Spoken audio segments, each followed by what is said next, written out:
देखना था वो था 1 टू द पावर इन्फिनिटी का फॉर्मेट लिमिट में, राइट। देखें जैसे बेटा हम इस प्रॉब्लम्स को करने के लिए जब जाते हैं तो सबसे पहले हमें ये पता होना चाहिए कि एग्जैक्टली हमें फॉर्मेट कैसा आएगा प्रॉब्लम का, और देन हमें क्या अप्रोच लगाना है। तो जरा देखो एक बार, यहाँ पे जब भी आपके पास प्रॉब्लम आएगा उसका फॉर्मेट जो है वो है बेटा limit x tends to a 1 plus F X to the power gx। मतलब जब भी आपके पास ये प्रॉब्लम आए ना तो आप सबसे पहले ये देखिए बेटा कि क्या वो इस फॉर्मेट में है।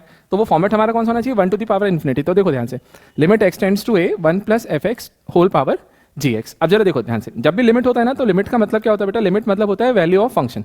मतलब हम फंक्शन की वैल्यू ही निकाल रहे होते हैं, बट स्पेशली हम उन चीज़ों के लिए निकाल रहे होते हैं जो इंडिटरमिनेट फॉर्म में है, मतलब जिसका हम डायरेक्ट वैल्यू नहीं बता सकते, उसको हम लिमिट के थ्रू सॉल्व करते हैं। तो बेटा देखो, जब भी आपके पास प्रॉब्लम आए तो देन सबसे पहले हमारा काम ये होता है कि हम सबसे पहले ये पहचाने कि वो फॉर्मेट कौन सा है। तो देखिए उसके लिए क्या करना है, आपके पास x टेंड्स टू a पे बोल रहे हैं ना, आप x की वैल्यू a इसमें रख दें। हमने क्या किया, यहाँ पे रखा यदि, तो देखो 1 plus F of a x की जगह पे आएगा, है ना। तो 1 प्लस एफ ऑफ a और उसकी होल पावर कितनी हो जाएगी बेटा, g of a, right.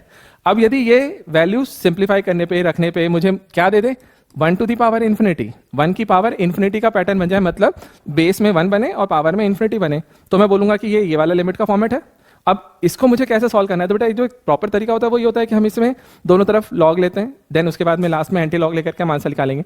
But मैं आपको बिल्कुल शॉर्ट में लेके जाऊंगा कि हमें डायरेक्ट रिजल्ट याद रखना है और उस पर प्रॉब्लम्स को अटेम्प्ट लगाना है। तो देखो ध्यान से बेटा, लिमिट 1 प्लस एफ एक्स और x टेंड्स टू a पर और पावर में gx है। इसके लिए जब भी आप सॉल्व करने जाए तो बेटा इसका आंसर आप डायरेक्ट लिखिए e टू दी पावर और उस पावर में बेटा लिमिट को लगाओ x टेंड्स टू a पर। x टेंड्स टू a पर हमने लिमिट लगाई और हमें क्या लिखना है, देखिए 1 प्लस यहाँ से जो fx आ रहा है ना वो fx इनटू पावर वाला gx। तो बेटा जब भी आपके पास आंसर निकालना है तो हमें क्या करना पड़ेगा, हम क्या लिखेंगे बेटा इसको, e to the power limit x tends to a fx into gx। fx है वो जो 1 के साथ में था प्लस में, और gx जो पावर था, राइट। तो आप जैसे ही इसमें वैल्यू पुट करोगे ना आपको सारे आंसर्स निकल के आने लग जाएंगे, ठीक है। तो हमें बस एक चीज़ का ध्यान रखना है कि सबसे पहले लिमिट को डायरेक्ट रख करके देखना है कि 1 की पावर इन्फिनिटी बन जाए, देन उसके बाद में आप ये फॉर्मूले पे चले जाइए और ये फॉर्मूला आपको फाइनल आंसर दे देगा, राइट। और बेटा बहुत अच्छे से समझिएगा, है ना, मैं अभी प्रॉब्लम्स को अटेम्प्ट लगा करके बताता हूँ, क्योंकि जेई में, मेंस में, एडवांस में आप किसी भी उठा लो, एक फेवरेट टॉपिक होता है जहाँ से क्वेश्चंस आप प्रीवियस ईयर्स में देखोगे ना तो पूछे गए हैं, राइट। आप इसे देखें, देन अपन नेक्स्ट फर्स्ट प्रॉब्लम को अटेम्प्ट लगाते हैं, चलें।